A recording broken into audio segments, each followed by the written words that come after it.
So as you look at the offense, there are no personnel concerns. No, I don't have any personnel concerns offensively. I don't really have any on defense either, other than safety.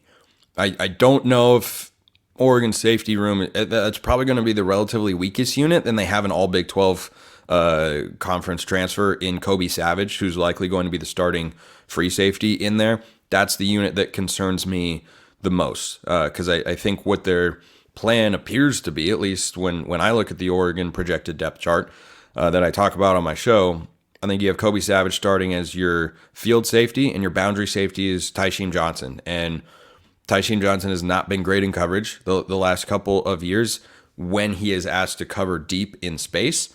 Down around the line of scrimmage, he can be really, really good. He's a great blitzer. He's a great tackler. He can cover inside the first down marker. But once you put him, on receivers and ask him to cover, he struggled all of last season for the most part. So I think for Oregon, that's the biggest weakness I look at. But I mean, offensively, you've got an NFL caliber guy in Terrence Ferguson, someone who could maybe make an NFL roster, and Patrick Herbert, but is a former 4-star recruit. You've got a true sophomore in Kenyon Sadiq that is poised to make a big, big leap and is a mega talent at tight end. You're going to have one of the best offensive lines in the Big Ten. You have maybe the best receiving core in all of college football, dynamic running back tandem, and the best quarterback on paper going into this year in the entire Big Ten. So I don't have any questions or reservations about Oregon's offense. I think just kind of the nature of this move to the Big Ten might have their numbers come down a little bit, but I don't expect their record to suffer as a result. So the same analysis about the offense adjusting to a new league could be applied to the defense to a certain extent if they've got teams that are ramming the ball between the tackles and you've got an interior defensive line that has questions. Well, I think they answer those questions in the transfer portal. You bring in Derek Harmon from Michigan State, who was their best, probably overall defensive player a season ago for the last couple of years. Quite frankly, he's been really, really good. You bring in Jamari Caldwell from Houston, who was an all Big 12 selection, and those are your starting defensive tackles because you lost your 4 defensive tackles from a year ago. Brandon Dorlus, Popo Amavai, Casey Rogers, Taki Taimani. Those were the top 4. They're gone. So you bring in 2. Now the question is, who are the next 2?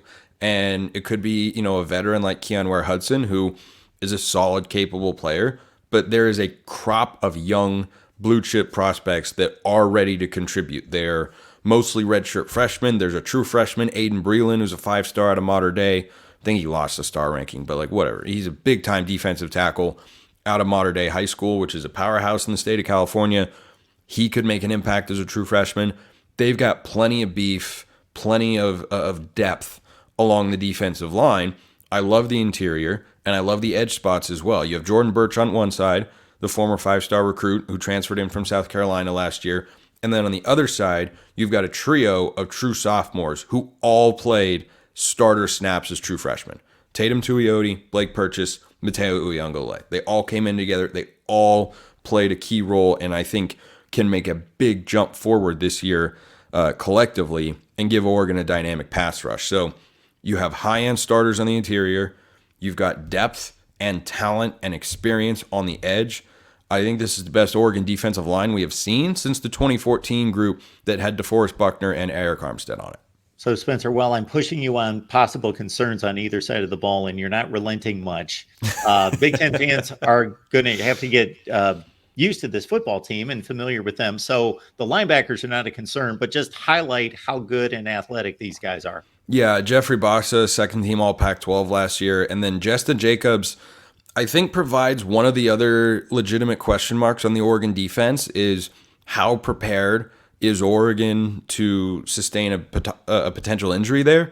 Because he's had injuries in his career. He didn't play until the Washington State game a year ago. We didn't see him over the first half of the season. Then when he was on the field, he made an impact. And he's, that Wazoo game in particular might have been the best he played all year. He had a sack and was making tackles and big hits. He had a really, really productive game.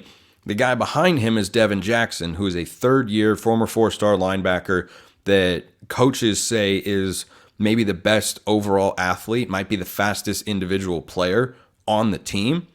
So that, again, makes me feel pretty darn good. Now, Oregon runs a 4 to 5 linebacker rotation based on their snap counts from a season ago. So can they get the same sort of production from a guy like Bryce Betcher, who's a baseball standout and might be drafted in the MLB draft and playing minor league baseball here in the next few weeks? Do they have guys that are ready to contribute? But at the high end, yeah, I've got no concerns. Bossa is a stud. I think can raise his NFL draft stock this year.